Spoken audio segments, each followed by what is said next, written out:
often before. Very skillful game, snooker, but a bit of luck often very important. Yes, and the cue ball's so close to the pink. I don't know how Ronnie can play to get out of snooker staying in this end of the table. He may be forced to go in and out of baulk.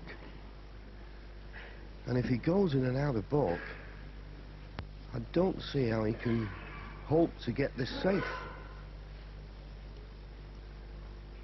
I mean, there's a few reds you could look at that you could maybe make a contact and get it safe, but how do you get there?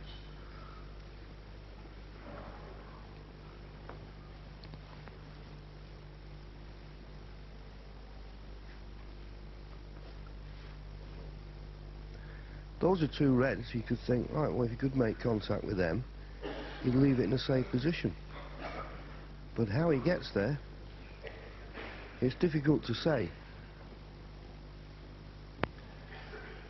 Looking at a multi-cushion route, as his thinking time reaches 1:25.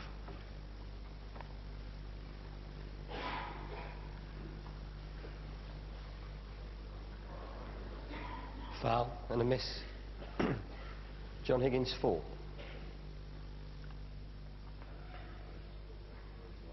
Back.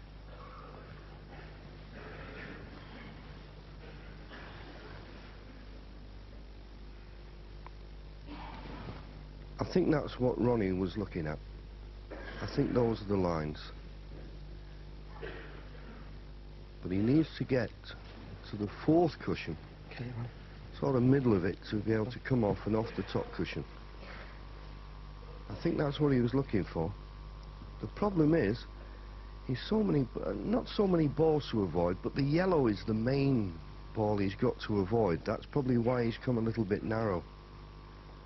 Maybe the angle's not on, but it's a very tough situation.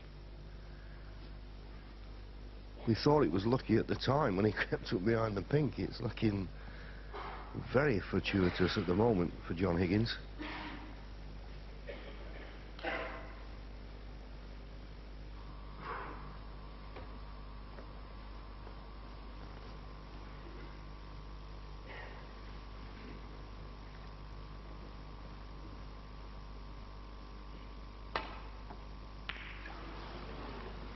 Foul and a miss. As we thought, that John is the Higgins problem, the yellow. I'm sure John Higgins will have it replaced.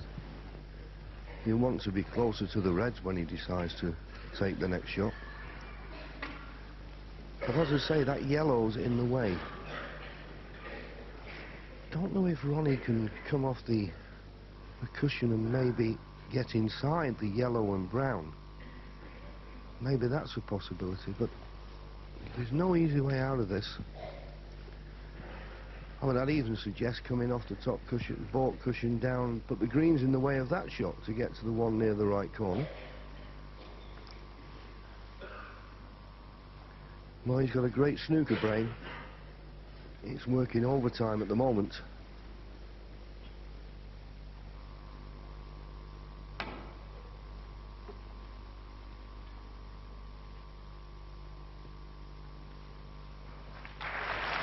Well, that was absolutely magnificent. We pinpointed that was one of the reds he could get it safe. How he got there took him 3 attempts, but he got there in the end. Superb shot.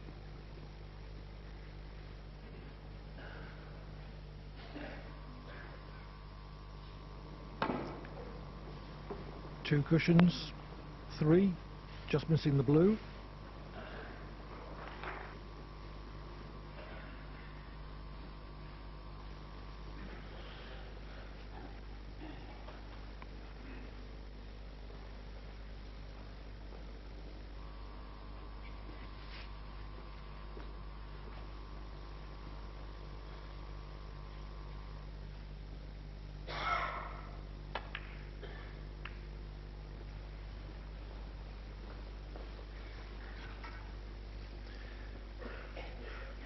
Calculated risk. He knew that he was leaving O'Sullivan a possible red to left corner, but position is so difficult to obtain Yes, but to be fair, Clive, he'd have liked to have had that cue ball tight against the baulk cushion. He really would. I mean, there's a possibility, and I know what you're saying, it's a very difficult pot and position, but at least if you can get to the bottom of the cue ball, you've got a chance of controlling it. Well, maybe Ronnie's seen another red that he can go for. No, just playing the safety.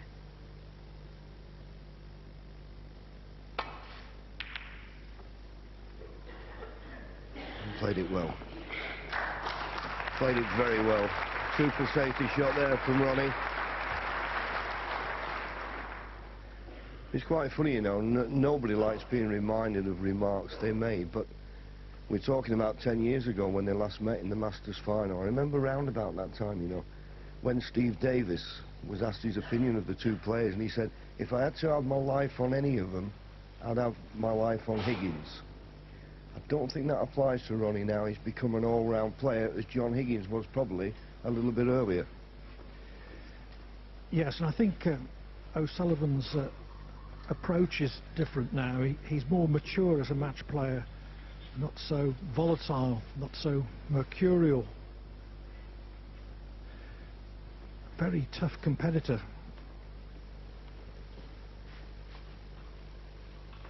Yes, when we talk about the greats of the game, and obviously Ronnie O'Sullivan and John Higgins are up there, but playing the type of game that Ronnie does, or did, just all-out attack, it's very difficult to get consistent results.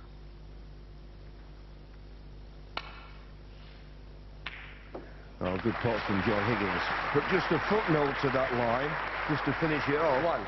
That's why Stephen Hendry, to me, was remarkable.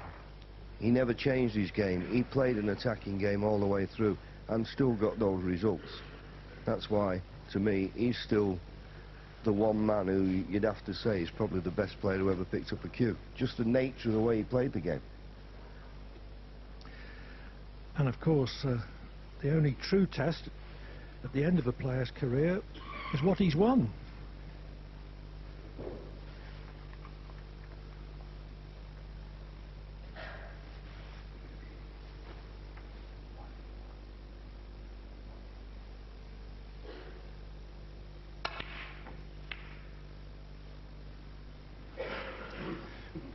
John Higgins Just a won. safety, that.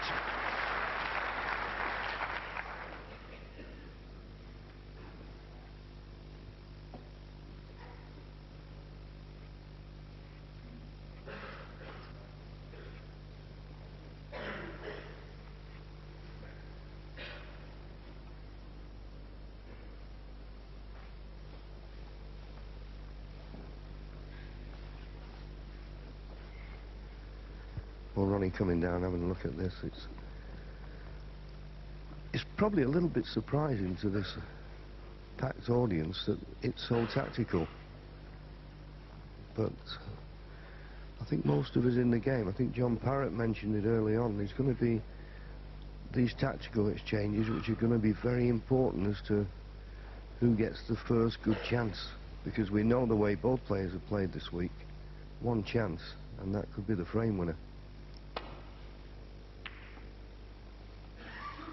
This match could be a classic. It really could. An unintended cannon on the brown, but Higgins still can't get it red to left corner. He has one to the right and should be able to come through the gap for a colour.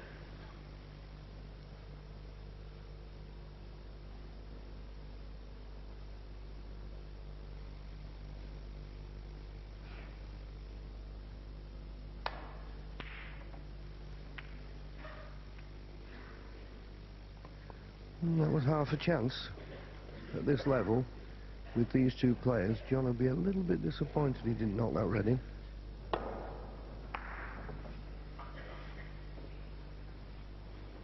He knows that just those half chances can win you a frame.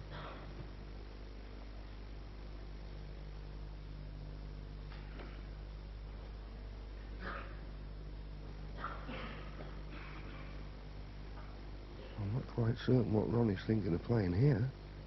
Is he going for a pot? Well, he must have spotted a plant. I didn't. 1. Knocked it in. He's not on a colour. There was no hand up to apologise, which would be Ronnie's normal trademark if he fluked a ball.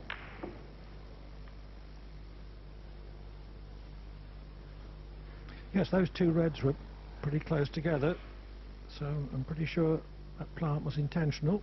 Ronnie O'Sullivan 1. O'Sullivan couldn't get the cue ball behind the brown because it was on the cushion, but he's left Higgins bridging over the brown, which in certain cases can prove even more of a problem playing length of the table.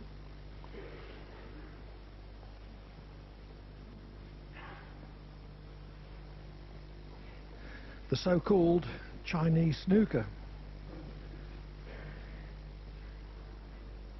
Although I'm not quite sure how that term came about.